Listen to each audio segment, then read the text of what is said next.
Week 4 previews and analysis now goes across the pond, as they say, to England for the matchup between the Oakland Raiders and the Miami Dolphins. Both these teams coming into this game on a very low note.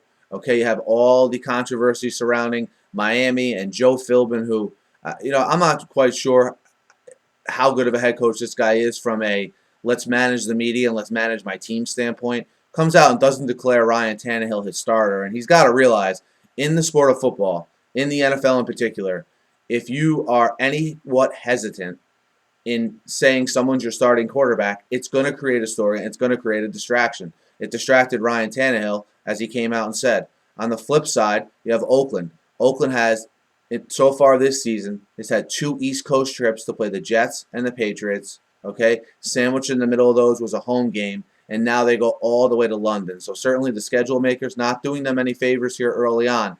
Does that have an effect on what is the oldest roster in the league in the Raiders? It remains to be seen here, in Week 4. But these two teams looking for this game to get back on track, all right, as a way to springboard them for the rest of their season. And with Miami, look, yes, a lot of the focus has been on Ryan Tannehill, his inconsistent play, and his low completion percentage. Let's not lose sight of the fact that his receivers have the most drops in the NFL. Okay, so that's he can't throw the ball and catch it too. All right. What I think Miami should come out and do is try to establish the run a little bit more. Lamar Miller almost averaging about 5.5 yards per carry.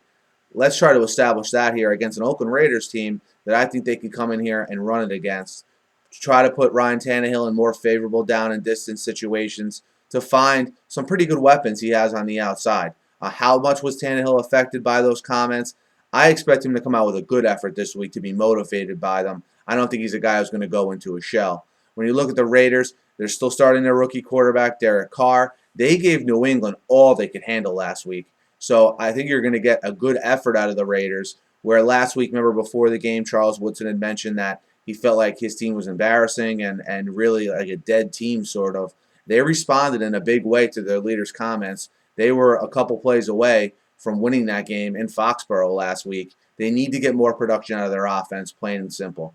Can Oakland keep Cameron Wake and company off of Derek Carr's back? Can they get a running game going? Okay, I think that's going to be key.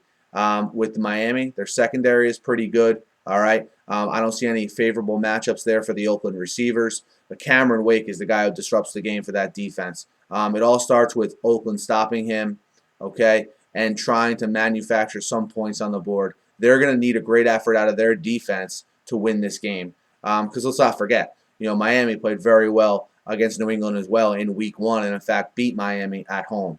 So I think Oakland is not going to be a case this year where Oakland has too many veterans with too much pride to just fold up the tent. So even though they're 0-3, I still expect the effort to be there from them. But is that even good enough? And I'm particularly worried, again, like I said, about that offensive side of the ball and about their defensive secondary and how vulnerable they are. But with that said, that defense played well, and hopefully that's a sign of things to come here for the Raiders in the coming weeks. I think Lamar Miller has a good game. I think Ryan Tannehill has a game where he completes a high percentage of his passes and has an efficient game. And I think in this one, guys, that's going to be good enough because I think the travel is going to wear on the Raiders, on those older, more experienced players' legs that they do have. I like Miami in this one, minus the 3.5 in London. Guys, let me know what you think. Hit me up in the comments. Hit me up on Twitter. Subscribe to my channel here, guys. I break down every game every week, always talking about the NFL. Thanks for listening. Have a great night.